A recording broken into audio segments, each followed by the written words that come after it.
Hello and welcome to Professor Pincushion. I'm Tova. I have a fun project for you. Today I'm going to show you how to make a wallet. Whether you're making this for yourself or a friend, this handy wallet has pockets for keeping your cash and cards secured. There's even a zipper pocket for change and hook and loop fastener to keep it all closed. The best part is you get to pick your own fabric, so your wallet will be one of a kind. Let's go ahead and get started.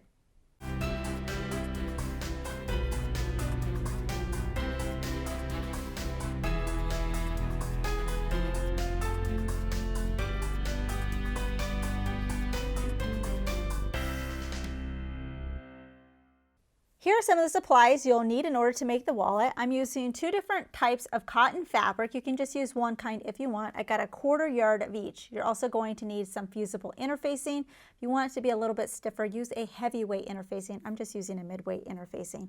I say get about a 1/2 yard of that. You're also going to need a regular zipper.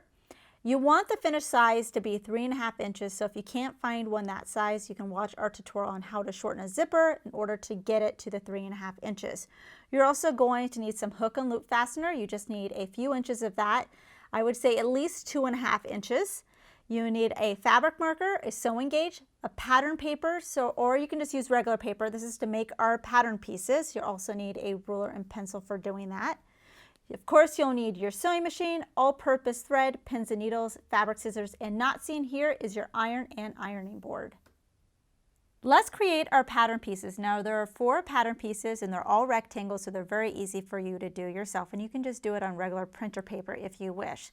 So the first one is the main wallet part. It's 4.5 by 10.5, and you need to cut 2 out of fabric and 2 out of your interfacing. Now, if you're using 2 different fabrics like I am, you can kind of choose where you want the fabrics to be for which part. Next, we have the credit card pockets. This is going to be 5 inches by 8.5 inches. You need to cut 3 out of your fabric and 3 out of interfacing. These are the last 2 patterns. So we have one large pocket that's going to be 8 inches by 10.5 inches. You're going to cut 1 out of your fabric, 1 out of interfacing, and then we have the coin pocket part. You only need to cut 1 out of whatever fabric you want, 6 inches by 4.5 inches. Apply your interfacing to the wrong side of all your fabric pieces except for the coin pocket. You don't need to do interfacing on the back of that one, but for all the other ones you should. These are all wrong side up. And the side with the fusible interfacing with the glue bubbles, that side goes to the wrong side. I have my iron already heating up. Just place a press cloth over this, and then I'm just going to dampen it. Carefully place your iron down over the area for about 5 seconds. Then lift up and move to the next area until it's all fused to the wrong side. Take your large pocket piece and fold it in half with the right side on the outside. This is the 8.5 inch length, this is the 10.5. So it's the 8.5 inch length that you're folding in half. And you're just going to fold it directly in half like this and take it to your machine, because we're going to do a basting stitch on the 3 sides that doesn't have the fold. So this side is the fold, so we're not doing that side, just these 3 sides here. The basting stitch is just going to be the longest stitch on your sewing machine. You don't have to worry about doing any back stitching, because this is just to hold the 2 sides together. On the folded edge of our large pocket, so the side that did not get the basting stitch, you're going to do a regular length straight stitch. So it just kind of finishes that side, and I do it 1/4 inch away from the folded edge. Don't forget to back stitch on both sides. Take your 3 credit card pockets and place them right side up and in the correct orientation. So they're not upside down, but you actually have them correct. And you're going to fold them in half. So you have the shorter side that's being folded in half. Once you have it folded in half, on the right side, so not the left side, but the right side, you're going to stitch a 1/4 inch seam allowance for all of these. When you're doing your seams, you're just doing a regular straight stitch, 1/4 inch seam allowance, and don't forget to do your back stitching on both ends. After you finish doing your seams for all your credit card pockets, you're going to just cut off the corner, being careful not to cut into your stitches, and then you're going to flip this right side out, and you're going to refold it in half. So it'll look something like this, and you can go ahead and press it. And then just like we did with the large pocket, for all of your pieces, you're going to stitch a 1/4 inch away from that folded edge, and you're doing just a regular straight stitch again. So this is the side that had the seam, this is the top, and it's still open down here. So you just do a 1/4 inch regular stitch. Grab your large pocket piece again. This is the one that had the basting stitches on the 3 edge and then the top stitch up here at the top where the folded edge is. So that's going to be up on top. Basting stitch is going towards the bottom. Grab one of your credit card pockets, whatever one you want to be first. You're going to place it on top of this with a 3/4 of an inch gap. So measuring from here, you're going to measure down 3/4 of an inch and make sure that you're placing it so the top stitch of your pocket for the credit card is going in the same direction. So this is all open down here. This is the side that we did our seam, so it's finished, so that's going towards the right, and you can see it doesn't go all the way to the end. And then we have a raw edge here. You're going to line up with the raw edge of the pocket. You're going to pin it in place after you measure it, and we're going to stitch 1/4 inch away from the edge on this side, across the bottom, and then across this side. You're not doing the top because we want this to stay open so it'll keep being a pocket. When you get to a corner as you're stitching it on, you're going to stop when you're about a 1/4 inch away, put your needle down, lift your foot, and rotate your fabric, and then you can continue on. After this pocket is on, we can then place our next pocket. And this time you're going to place it so it's 5/8 of an inch away from the top of this pocket. Same orientation. You have the raw edge on this side, you have the folded edge on this side, and they should lay right on top of each other. You're going to then stitch this one 1/4 inch on these 3 sides, and then next you're going to do the next one, and again this is also going to be 5/8 of an inch away from this edge. So this bottom should line up with the bottom of the large pocket, and then you're just going to stitch that one on in the same manner as you did these two. After you have all your pockets stitched into place, you're then going to grab your sewing gauge again, put it to 4 inches, and you're going to draw a line. So I'm measuring from this folded side. I'm going to mark the 4-inch mark, draw a line, and you need to draw it from the bottom pocket just to the top pocket, and you're going to stitch right on that line, and that's going to create your division between the 2 sides. Next, I'm going to put my hook and loop fastener onto my large pocket. Now I'm doing it with the rough side, but it really doesn't matter which side you do. I'm measuring up from this bottom edge 2 1/4 inches, and I marked my hook and loop fastener with a pin just to indicate where the center is. I'm going to place it so that pin lines up at that 2 1/4 mark, and it's a 1/2 inch away from this edge over here.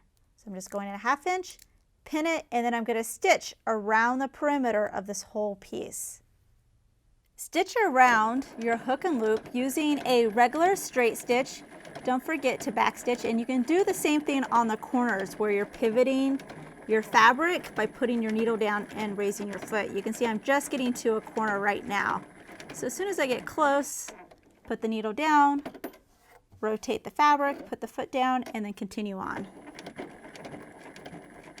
Grab one of your main wallet pieces, and you're going to take this large pocket that has all the credit card dividers stitched onto it, and you're going to place it on the right side. Now this is on the inside of the wallet, so this piece is going to be on the inside. And you're going to line everything up so the raw edges line up here on the side, on the bottom, and on this side here. You can see this edge is not lining up with this top edge. You're going to pin it and do a basting stitch around these 3 sides. Next, we're going to move on to the zippered pocket that's going to have a little coin pocket in the back. So I'm grabbing my pocket piece, and this one doesn't have any interfacing to it. I'm looking at the wrong side. So the shorter side is on top and the longer side's on the side here. I'm going to draw these lines in order to prep for putting in my zipper. So I'm measuring down 1 inch, drawing a line, measuring from this line down 3/8 of an inch and doing my second line. Then I come in a 1/2 inch to do this line and a 1/2 inch to do this line. Just draw another line that goes down the center of the box. From this line here, I'm going to measure over 3/8 of an inch and then draw a line that goes to the corner. Same thing over here, 3/8 of an inch and just go to the corner. So those are all my lines I need. Once I have those, I'm going to grab my other main piece of my wallet, and I have the orientation the way I want it. So I'm going on the left side, I'm measuring over 1.5 inches, and I'm placing this. You can see I rotated it sideways, and I'm placing it at the 1.5. So this is 1.5 inches here to the top, and then I'm going to pin it. You're going to take it to your sewing machine and you're going to stitch around the main box. So it's going to be this side, the little side, this long edge, this side, and this long edge here. So it's just basically going to be a box. You're not stitching all the lines. So I'm not stitching these lines on the end here, or these diagonal lines, or the center line. After you finish stitching around your box, you're going to cut on the center line, but you're going to stop when you get to the end of each triangle. So I'd stop here and stop here, and then you're going to cut instead to the corner. So basically you're cutting along a straight line and then you're forming a Y on each side. So this, you're not going to cut on the straight line here.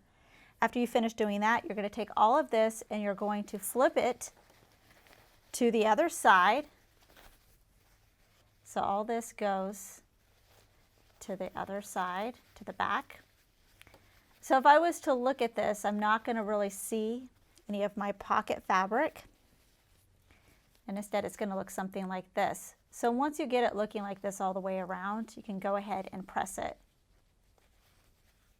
Your zipper is now going to be placed underneath this opening here, and you're just going to center it. You can use a couple pins to kind of pin it into place, and then you're going to stitch around the perimeter of the zipper. You're going to get as close as you can to this fabric edge here, and if you need to use a zipper foot, use that. Flip this over so you're looking at the back side. You're going to take this bottom part of the pocket and you're going to fold it in half to meet with this top edge here. Then take this to your machine and you're just stitching. You could take this, move it out of the way, so you're just stitching these two pieces of fabric, and you're going to do a 1/4 inch seam allowance here. After you finish that, you can then flip this back, and I would do a basting stitch just on the edge here, this side and this side, just to hold the pocket to your main piece here. With the zipper part completed, we can then do the hook and loop for the other side. So it's the same length, 2.5 inches, and I did the same thing where I went up 2.25 inches, I marked the center of the hook and loop, and I placed it a 1/2 inch in from this edge here.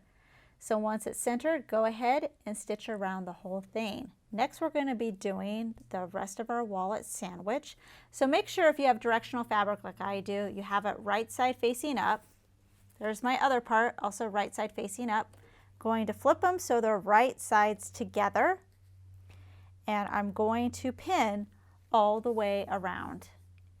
You can see that I finished pinning, and I actually created a couple of X's with my pins. This is going to be in my opening where there won't be any stitches, so I can eventually flip the whole thing right side out after I finish stitching it. So I'll start here, do a couple back stitches. So a 1/4 inch seam allowance, pivot, go along these edges here, and then come back to this X, do a couple of back stitches and end it. So again, no stitches between here. There's about a 3 inch gap between these pins. Also, you may want to unzip your zipper so it's halfway zipped. It might be a little bit easier getting past the zipper area if the zipper is not zipped up all the way. With the stitching done, go ahead and trim off those corners, being careful not to actually cut into your stitches. And through the opening, you're going to flip the whole thing right side out. After I finish turning the whole thing right side out, I go ahead and I tuck in the raw edges of the opening just so everything looks flush, and put in a couple of pins. Then I press the whole thing. After you finish that, go ahead and do a top stitch all the way around the perimeter of the whole wallet. So you're just stitching with a regular stitch right next to the edge. With our top stitch done, our wallet is complete. You just have to remove any basting stitches if they're showing. So here's it closed up. Let's go ahead and open that up. You can see we got slots for our credit cards, spot for the money, and if we were to flip this over to the other side, you got a little zipper pocket for your change. So if you make one of our wallets, go ahead and post a picture on our Facebook wall. We hope you enjoyed this tutorial. Please subscribe to get notified of our weekly releases. Also check out ProfessorPincushion.com to view our complete library with well over 350 sewing tutorials. If you would like to directly support us, you can check out our Patreon campaign and earn some exclusive perks. Thanks for watching.